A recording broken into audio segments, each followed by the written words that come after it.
j'espère que vous allez super bien et moi c'est la pleine forme ce matin. Aujourd'hui encore, nous continuons avec notre défi. Nous sommes au plein cœur, en plein cœur de notre challenge de 10 jours pour pouvoir nous fixer des objectifs pour 2025. Les amis, bonjour, je suis Stéphane Thieu, coach en leadership, en entrepreneuriat et surtout en confiance en soi. Et je suis là aujourd'hui pour vous accompagner dans ce défi-là afin que chacun de nous arrive au terme de cette année 2024 à pouvoir définir exactement ses objectifs pour l'année 2025. Et nous sommes déjà informés que pour tous ceux qui veulent réussir, ils prennent d'abord le temps de pouvoir planifier leur année. Et c'est comme ça que l'année planifiée à travers des objectifs bien écrits, bien établis, qu'ils pourront effectivement réussir par la suite. Alors les amis, hier, nous étions au premier jour. Aujourd'hui, nous sommes au deuxième jour de notre défi. J'espère quand même que vous avez pu prendre tout le nécessaire contenu dans la vidéo d'hier. Vous avez quand même pris le temps de revenir sur ces différents points. J'espère que ça vous a aidé. Si ce n'est pas le cas, laissez-nous des commentaires. Donnez-nous aussi vos avis, aussi votre retour d'expérience par rapport à ce que nous avons partagé hier. Et aujourd'hui, nous allons continuer dans cette même veine-là. Mais je voudrais vraiment que ces différentes vidéos servent vraiment à chacun de nous. Et c'est pourquoi je vais vous encourager en tout cas, à passer à l'action, à ne pas attendre. Ne soyons pas inactifs, mais surtout soyons proactifs. Voilà, c'est ce que je veux dire surtout. Donc les amis, nous allons démarrer. Là, je m'apprête à aller au travail et je voulais faire cette vidéo d'abord avant de partir parce que hier, j'ai remarqué quand même que c'est très tard qu'on a eu à publier parce que le temps de faire le montage et autres, ça a mis un peu de temps. Normal aussi parce que hier était dimanche, donc parce que tout le monde était à l'église, était en train de se reposer. Donc c'est ce qui a fait que hier nous n'avons pas eu à temps la vidéo, mais c'est pas bien grave. On va corriger ça aujourd'hui. Vous aurez la vidéo bien assez tôt. Je crois que jusqu'à midi, 15h ou plus tard, on aura la vidéo sur nos différentes plateformes. Alors les amis, aujourd'hui c'est le deuxième jour comme vous le savez et nous avons encore aujourd'hui de belles surprises pour vous et nous allons commencer dès maintenant. Alors, si on est déjà bien installé, je vais nous encourager également aussi à prendre note, c'est aussi possible. Donc aujourd'hui, nous allons voir comment écrire ses objectifs. Voilà. Hier, nous avons vu comment décider ce que nous voulons. Aujourd'hui, nous allons voir maintenant, après avoir décidé, hier c'était la décision, nous avons décidé, nous avons imaginé notre vie idéale, nous avons pris effectivement des notes à ce niveau-là, nous avons pris des décisions concernant différents domaines de notre vie et j'avais donné comme ça 5 domaines dans lesquels nous étions invités à prendre des décisions pour que notre vie puisse changer. Et aujourd'hui, c'est de savoir maintenant comment exactement écrire ses objectifs. Les amis, à ce niveau, il y a plusieurs méthodes. Mais la méthode que nous avons retenue pour vous et qui a fait ses preuves, qui est une méthode d'ailleurs adoptée par bon nombre de leaders et de personnes à succès dans le monde entier, c'est la méthode SMART. Certainement que vous avez déjà entendu parler de cette méthode, certainement que vous avez déjà même utilisé parfois. Mais aujourd'hui, nous allons revenir sur des points clés de cette méthode-là. Parce que cette méthode, contrairement au grand public, il n'est pas tout à fait compris dans sa pleine puissance. Ce que je veux dire, c'est qu'on a peut-être entendu parler de cela, mais quel est l'impact que ça a eu vraiment dans notre vie? Je crois qu'au travers de cette vidéo, vous aurez toutes les réponses nécessaires pour pouvoir utiliser au mieux cet outil qui est le SMART. Donc les amis, on va démarrer rapidement. Le SMART, c'est pas un slogan, mais c'est plutôt un acronyme de mots. Voilà, ce sont des mots qu'on a réunis ainsi et qui ont donné le mot SMART. Donc nous allons démarrer rapidement avec ça parce qu'aujourd'hui, on va vous donner quand même beaucoup de valeur au travers de cette vidéo. Alors, dans un premier temps, sachez que SMART est divisé en cinq lettres. Voilà, nous avons le S, le M, le A, le R et le T. Donc, le S qui signifie spécifique. Donc, quand vous voulez définir vos objectifs, prenez en compte ces différents éléments-là. Donc, premièrement, il faut que votre objectif soit spécifique. Et nous allons expliquer ça tout à l'heure. Deuxièmement, nous avons le M qui désigne le mot mesurable. Mesurable. Votre objectif, il faut qu'il soit mesurable. Nous allons aussi l'expliquer tout à l'heure. Ensuite, nous avons la troisième lettre, la lettre A, qui veut dire atteignable. Donc, vous avez spécifique pour S, vous avez mesurable pour M, et vous avez maintenant atteignable pour A. Et quatrièmement, nous avons la lettre R qui veut dire réaliste. Réaliste. Nous allons vous expliquer tout cela, ne vous inquiétez pas. Et en dernier, la dernière lettre, c'est la lettre T qui veut dire temporellement défini.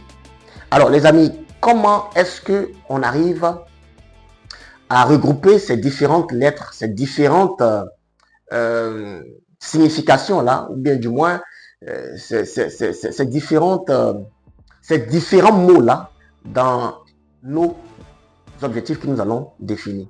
Alors, il faut savoir que en prenant en compte ces différents mots dans l'élaboration de nos objectifs, nous nous donnons non seulement la capacité de pouvoir réaliser nos objectifs, mais surtout, l'élément important ici, c'est pas d'abord et premièrement vos objectifs, mais c'est d'abord la personne que vous êtes. Parce que en définissant clairement vos objectifs, en tenant compte de ces différentes appellations, de ces différents mots que je viens de vous donner, spécifique, mesurable, atteignable, réaliste, temporellement défini, quand vous prenez en compte tous ces mots dans l'élaboration de votre objectif, ce qui est bien dedans, c'est que dans l'accomplissement de votre objectif, vous êtes en train de créer une nouvelle personne. Vous êtes en train de vous recréer. Si effectivement vous suivez à la lettre le processus d'élaboration d'un objectif et que vous commencez à le mettre en pratique, ce que vous allez remarquer, c'est que vous n'allez plus être la même personne. Parce que dans l'accomplissement, ce sont des attitudes et des habitudes que vous allez créer en vous. Et c'est l'élément le plus important à ce niveau-là. Il fallait quand même que je le signifie. Et donc, nous allons vous expliquer clairement, étape par étape, ce que ces différents mots-là peuvent apporter dans l'élaboration de vos objectifs et surtout dans l'accomplissement même de vos objectifs. Ce qu'il faut savoir, c'est que en prenant en compte ces différents mots, vous avez beaucoup plus de chances d'accomplir vos objectifs que si vous ne tenez pas compte de ces différents mots-là. Est-ce que c'est bien compris? Alors, donc nous allons vous expliquer cela tout simplement. Donc, premièrement, on commence avec le mot spécifique. S pour spécifique. Alors, pourquoi on demande à ce que l'objectif soit spécifique? Si je me définis un objectif vague, qui n'a pas de sens pour moi, qu'est-ce que ça me donne comme énergie? Est-ce que j'ai envie de me réveiller le matin et puis de dire simplement que, voilà, je prends un exemple. Si par exemple, vous vous dites comme ça que, bon, moi je veux réussir dans la vie. Oui, mais est-ce que pour quelqu'un qui dit simplement je veux réussir dans la vie, il a l'énergie nécessaire pour pouvoir se réveiller tous les jours et puis aller se battre pour avoir ce qu'il veut? Ce que je veux dire ici, c'est que les mots ont leur pouvoir. Les mots ont leur pouvoir. Et si on utilise à bon escient certains mots à certains endroits, ça change notre énergie intérieure. Et c'est ça l'élément important. Donc ici, dans le mot spécifique, il faut faire ressortir des choses concrètes.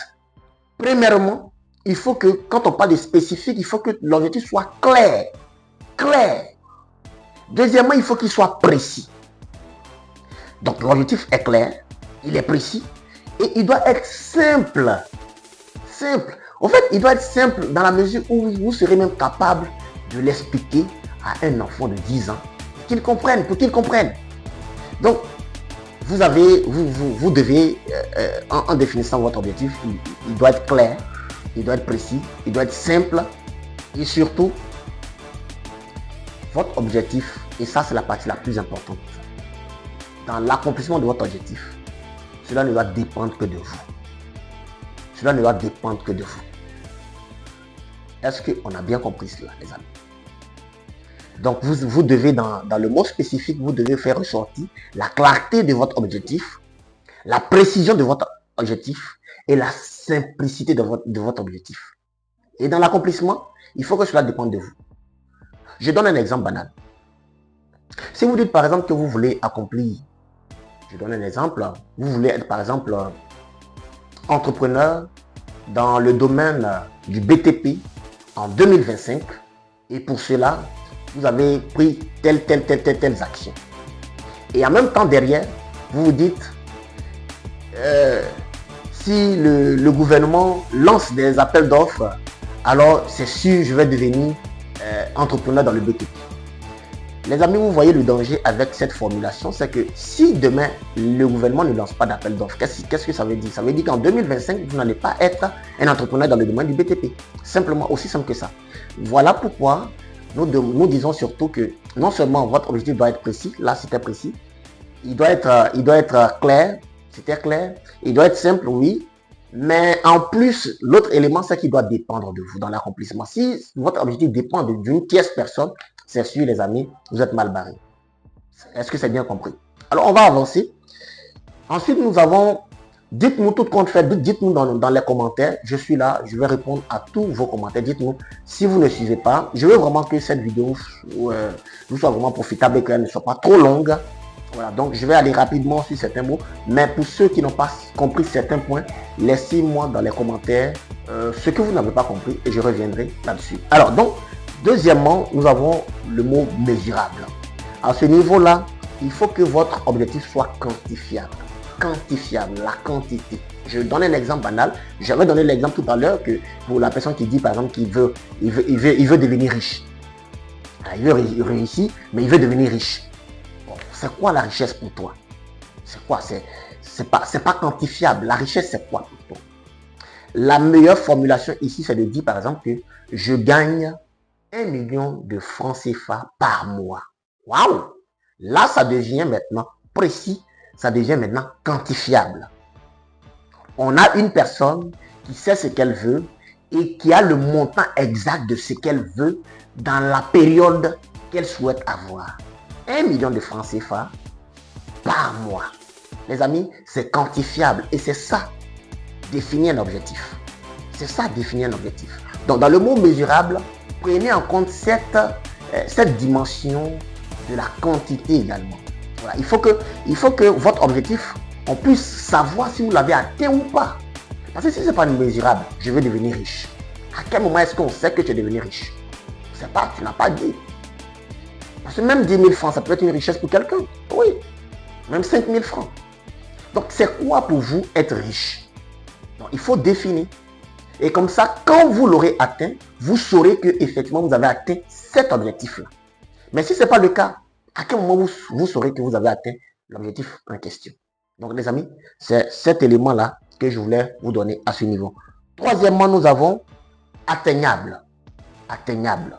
Donc à ce niveau-là, il faut savoir d'abord que votre objectif, vous devez en être capable de réaliser. Vous devez être capable de le réaliser. Atteignable, ça veut dire que je peux l'atteindre. Vous devez ressentir ça d'abord. Ne vous lancez pas dans une aventure d'espoir. Non, les amis, ici on n'est pas dans l'espoir ou bien dans l'espérance. Non, on est dans le concret. Ok? Il y a des niveaux où il faut espérer, où il faut garder espoir, mais ici on est vraiment pragmatique. Donc il faut être capable. Quand je dis que je veux par exemple gagner 1 million de francs CFA par mois, c'est que j'ai mis toutes les chances de mon côté pour me définir un tel objectif. C'est bon? Donc il faut d'abord, premièrement, en être capable.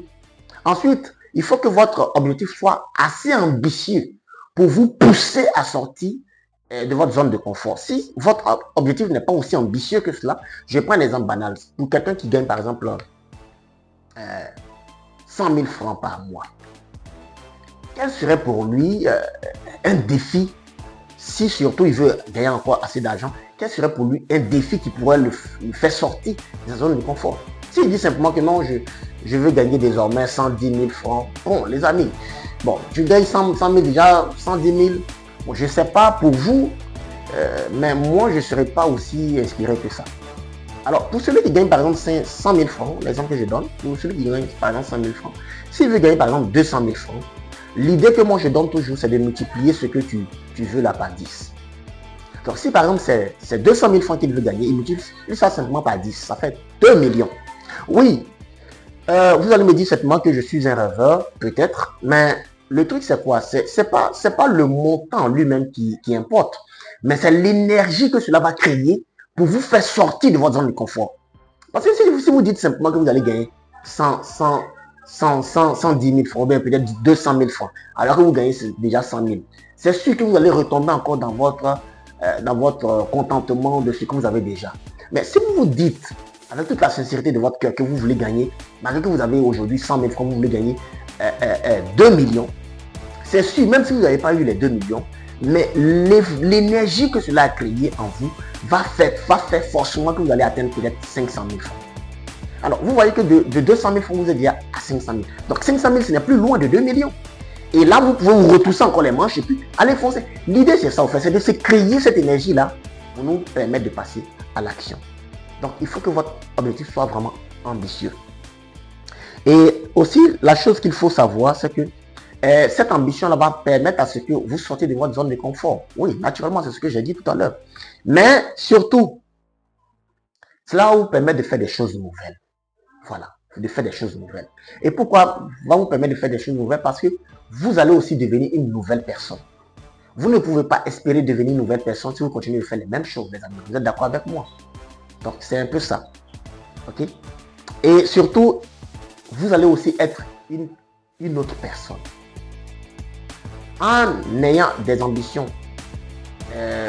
vraiment, des objectifs vraiment très ambitieux, vous allez non seulement faire de nouvelles choses, devenir quelqu'un de nouveau surtout. Ok? Et enfin, vous allez devenir une meilleure personne. Et c'est surtout ça. C'est surtout ça qui est recherché. Vous allez devenir une meilleure personne. Donc les amis, pensez, lorsque vous êtes en train d'élaborer vos objectifs, prenez en compte ces différents éléments-là. Ok? Et en quatrième point, nous avons le réalisme. Donc ici, c'est d'être raisonnable. C'est d'être raisonnable. Est-ce que votre objectif que vous voulez l'atteindre, est-ce qu'il est quand même réaliste, assez réaliste? Je vais vous donner un exemple banal. Quelqu'un a par exemple 60 ans.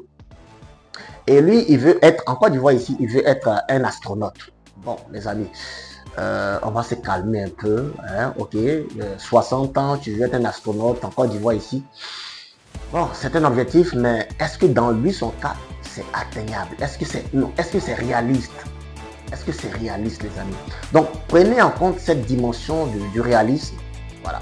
Je suis jeune, j'ai peut-être la quarantaine, je suis dans un emploi où je touche déjà 200 000, 250 000 et je vais peut-être devenir un manager. Et donc, comme ça, je me fixe cet objectif-là. Et avec les expériences que j'ai eues déjà à diriger un certain nombre de groupes, je me sens quand même capable de pouvoir gérer toute une boîte. Les amis, c'est beaucoup plus réaliste cela, parce que ça s'inscrit dans le domaine dans lequel je suis. Mais je suis par exemple cultivateur depuis combien d'années, et puis un bon matin, je vais devenir directeur d'une grande multinationale. Bon, on va se calmer un peu. Voilà, mais l'idée est là, vous avez compris. Donc, il faut vraiment être assez réaliste. Il faut vraiment prendre cette dimension-là en compte. Et ensuite, nous avons, il faut surtout que vos rêves doivent être à la mesure de vos ambitions. Okay? Il faut que vos rêves vous dépassent. Il faut que vos rêves même vous effraient parfois. Okay? Vos rêves doivent être à la mesure. Au même moment où vous devez être réaliste, il faut aussi être en même temps autant ambitieux qu'au point où vos rêves vous stimulent, vous challenge. Okay? Donc voilà les amis, à ce quatrième niveau-là. Et enfin, vos objectifs, quand vous allez les définir, il faut qu'ils aient une date butoir. C'est le dernier point, le T, temporellement défini. Voilà, limité dans le temps. Ok, il faut que votre objectif, l'objectif que vous voulez atteindre, c'est quand? Je veux par exemple gagner 1 million de francs CFA par mois. Mais oui, mais à partir de quand je vais gagner ça? Vous pouvez me dire par exemple, moi par exemple, je me suis déjà fixé cet objectif-là de gagner une telle somme au 31 janvier 2025. C'est déjà écrit, c'est déjà élaboré, c'est là. À partir du 31 janvier, voilà ce que je gagne et j'ai écrit. Donc, les amis, vous comprenez que ce que vous voulez réaliser, il faut qu'il y ait aussi une date butoir. La date butoir, c'est pourquoi? C'est pour vous permettre aussi de ne pas procrastiner. Parce que si vous n'avez pas une date butoir, ben, vous allez prendre tout votre temps. Mais avec la date butoir, c'est vrai que ça va vous mettre la pression. Et c'est une bonne pression parce que vous savez que vous devez le faire à cette période précisément. Donc, c'est un peu cela, les amis, que je voulais vous partager. Il faut que votre objectif ait une date butoir. Et en plus, il faut que vous définissiez vos objectifs dans différentes périodes. Par exemple, premièrement, à court terme. Court terme, c'est par exemple du 1er janvier au 31 décembre. Ça, c'est le court terme. C'est-à-dire en une année, ce que vous pouvez accomplir en une année. Ça, c'est vraiment le court terme. Un an, c'est le court terme. Et vous avez le moyen terme, c'est de 1 an à 3 ans, le court terme. Ok? 1 an à 3 ans maximum, le court terme. Donc, définissez aussi des objectifs à ce niveau-là. De 1 an à 3 ans, vous définissez aussi à ce niveau. Et le long terme, c'est de 5 ans et plus. Donc, les objectifs que vous voulez réaliser plus tard, dans 10 ans, 15 ans, 20 ans, vous mettez ça dans le long terme. Donc, vous avez les 3 domaines là, dans lesquels vous devez définir des objectifs. Et ça, c'est vraiment important. Sinon, on va tourner en rond. Donc, premièrement, il faut que votre objectif ait une date butoir. Deuxièmement, il faut les définir à court terme, à moyen terme et à long terme. Les amis, c'est vraiment important, ces différents éléments-là. Et pour terminer, il faut savoir que l'échec, les amis, l'échec n'existe pas pour celui qui n'abandonne jamais.